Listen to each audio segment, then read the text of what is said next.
Construction worker was killed and another was critically hurt when the stairwell on which they were working collapsed. WBZ's Beth Germano is live at the scene with the very latest for us. Beth?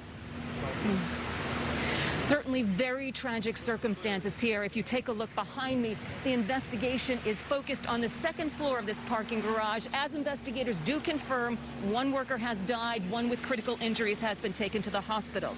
The two men, as you say, were working to remove a stairwell that was going to be replaced when it collapsed, raining at least a ton of debris on top of them. Firefighters were able to remove one of the men fairly quickly, but the body of the victim who has died remains inside while they wait for engineers and OSHA to determine how to proceed and make sure the area is safe. The area is now sealed off, and the Cambridge fire chief spoke with reporters earlier this morning. Upon arrival, fire companies discovered partial interior collapse of a stairway that was being disassembled because the stairway was being replaced.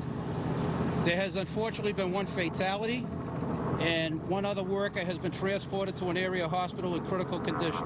I know he had a significant chest injury and arm injury. Now, the two men involved were subcontractors for the Connecticut-based engineering company Structural Preservation Systems. They have been here for about a month now for a phased-in rehab of this parking garage. And this accident comes exactly 1 week to the day that two construction workers were killed in an accident on High Street in Boston. Another very difficult response here for first responders.